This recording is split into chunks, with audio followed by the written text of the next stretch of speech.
For today's video guys, good morning. Sa ngayon guys, magluluto tayo ng bagoong. Yan na guys, ito na siya yan ang finished product niya. Ito na guys, nilalagay na sa garbon. Sulit ang sarap, ang sulit alamnam. Malinamnam. Shot, malinamnam. Yummy, yummy. Ayan.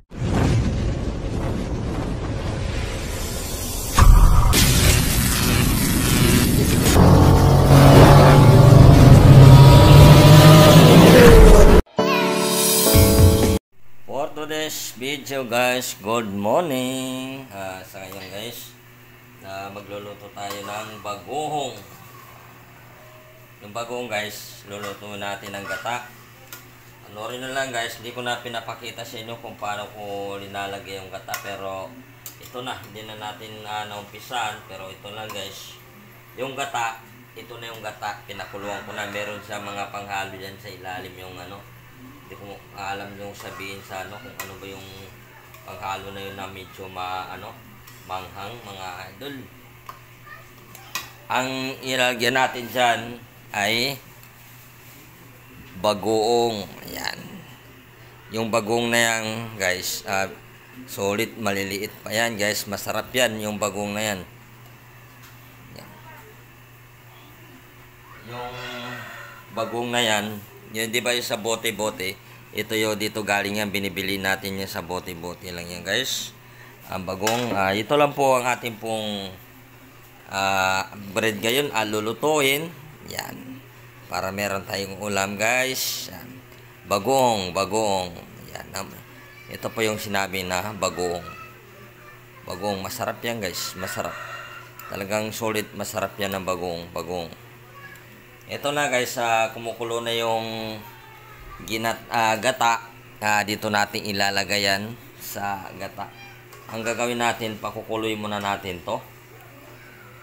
Pag kumulo na maayos, ilalagay na natin tong bagoong.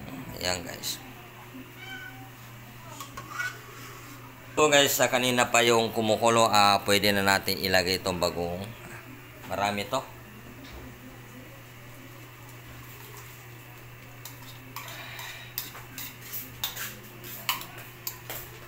For today's video, magandang morning sa ating lahat. At nasa luto tayo na masarap.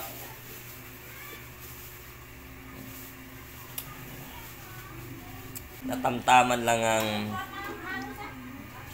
masarap.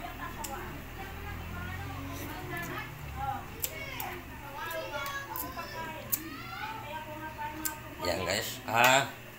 Hintay naman natin guys na siya po ay kumukulo na. Pakukuloy muna natin yan. Meron. Sarap. Ito na yan guys, sa ating linuluto ay kumukulo na. Kulong-kulo na, malapit na maluto. Hintayin natin ng mga ilang minuto at malalaman natin kung ano na maging kanyang kalalabasan. Ayan na guys, kasi magkakalaman yan guys, Pag maluluto na yan guys, magkakaroon ng laman yan. Kaya muna natin, sandok-sandok muna natin guys, para yan lang po ang ating bagoong.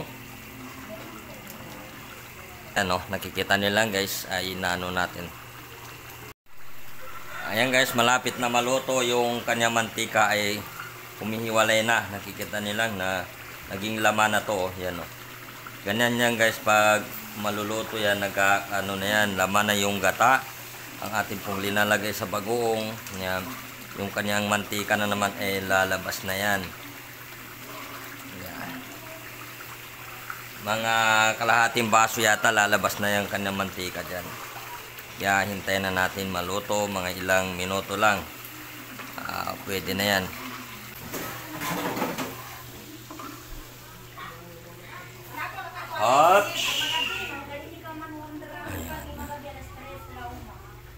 Ayan na guys, ito na siya. Yan ang finished product niya, yung ating linuluto. Ayan na po. Yan. Tapos pwede na natin to iahon. Kita nito lahat nito yung kanya mantika oh. Tapos yun, ulam na ito. Ito yung sinasabi na bagoong na linuto lang to sa gata, no? Gata. Yan. Simple lang luto to. Para sa ano bagoong. Ayan, iahon natin mga idol para makakain tayo. Ito na guys, nilalagay na sa garbon. Sulit ang sarap, ang sulit alamnam. Malinamnam. Malinamnam. Yummy, yummy. Ay, yummy. May nakarayman pa naglalagay guys. Ayan, ayan. Yan, Oh, yan. ganyan Si talaga Mother. ako magluluto mga idol. Ito si Mother. Talagang solid. Ayan. Na laging nagbunga nga. O yan, yan mga idol. Yan, shout out sa inyo lahat. Yan, si Mother. At sa mga nagluluto dyan, maraming salamat. Shout out po sa inyo dyan. Magandang morning. Maraming salamat po sa inyong suporta at panonood sa aming YouTube channel. At Thank you sana very po, much. pa-subscribe lang sa mga bago pa sa aming YouTube channel. At pindutin ang notification bell para updated po kayo sa aming mga kalokohan na bagong upload. Maraming salamat po mga idol. Thank you very much. Thank you very much.